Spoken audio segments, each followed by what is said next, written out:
So we know it's been a minute and we're back. If you have been following us, you've seen that we had a property for sale that we flipped, that we had an interesting journey with, but we are back talking to you guys about how to purchase land for cheap. So I know a lot of you guys want to get into real estate and you may not have hundreds of thousands of dollars, you may not have a team.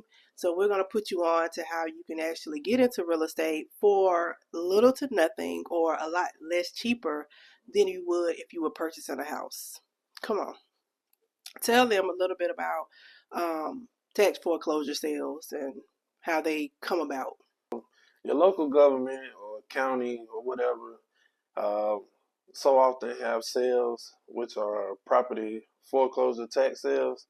And the reason why they have these sales is because, people become delinquent on their property taxes, and then that's where they hold property foreclosure tax sales. It usually takes about 7 years or more for people to accumulate delinquent taxes for them to even enter into these proceedings where they're, foreclosed. They'll be foreclosed on as far as their property, which most of these properties anyway are inherited by heirs um, from a particular family member, and they just let it run down, and they just end up just not caring about it, and then that's when, like I said, your local government will take over it and put it up in one of these foreclosure tax sales.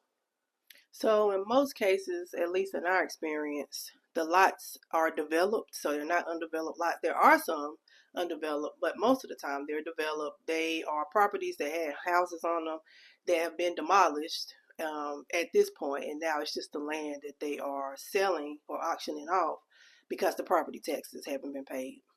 So from there, tell them a little bit about the property tax sales or the auction sales that the attorneys or sometimes the sheriff's offices are holding.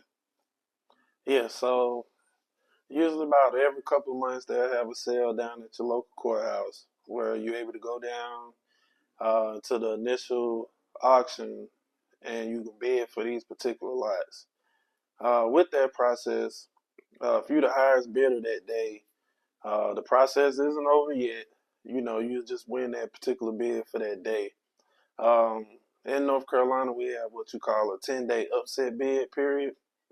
So anybody has 10 days from the initial date that you won that bid at the courthouse to upset your bid. If they do upset your bid, it actually opens up another 10 days to where anybody can come down and upset that bid as well. If nobody upsets the bid within 10 days, you win the bid. Nice. So why do you think this is a good opportunity for real estate investors or people that are wanting to get into real estate? Uh, it's a good it's a good gateway to get your feet wet. Good opportunity where, like you said earlier, it don't take a lot of money to, get started, get invested. Even if you had a friend, family member, partnership, and y'all just had a couple thousand y'all can put together, you can go down there and bid and, potentially win a lot for $2,000, $5,000, $10,000, and with that, you have so many opportunities. If you was to win a lot from, you could take that lot and flip it and sell that lot, um, for higher than what you won it for. You can sit up there and build on that lot, you know. If you wanted to start a community garden, it's just so many options, where you can do with that particular lot that you wanted to sell. So another thing that I wanted to touch on that you mentioned was the opportunities that are presented with the real estate or with the land.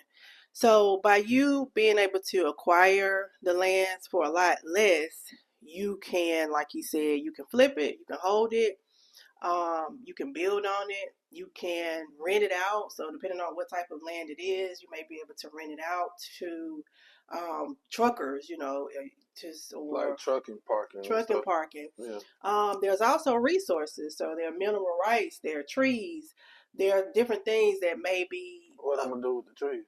lumber, so you can sell lumber. So people do buy lumber. You see people all the time selling wood for people that heat it and do whatever they do with it. So there are so many opportunities. I even ran across something the other day where people are buying land and they're renting out like camping grounds for people.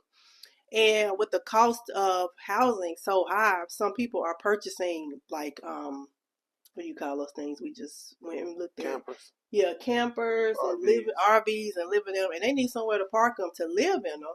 So this could be an opportunity as well. So just to piggyback or just to kind of go back on what he said, you're able to actually get your foot in the door sometimes with as little as $2,000, maybe up to $15,000, Or and 20 or 25. or 20 Sometimes or they go 25. I did want to say something about that because that is, I would say it's 50-50. To be honest about it, you have a good chance of acquiring land for less than, I would say, $10,000. We've had ourselves that we've acquired, and we've even helped people to be able to acquire land for less than $5,000. So I don't want people to feel like they need 15 and 20 for this particular opportunity, although it could go that way, but there is a strong chance that you are able to purchase lots for less than $5,000 if you're open to the side of town. If you're open to what type of land it is, there's opportunity for you. That is it for today. Leave your questions, your comments down in the, what's the thing called, in the comment in section. the comment section. Yes. Or if you from another county, you wanna add some notes or suggestions or how things are where you're located at, you can drop that in the comment section too as well. Yep. Well, thanks for watching. We'll be back soon with more information and give you guys more insight on our journey with real estate on the land side. See you guys later. Peace.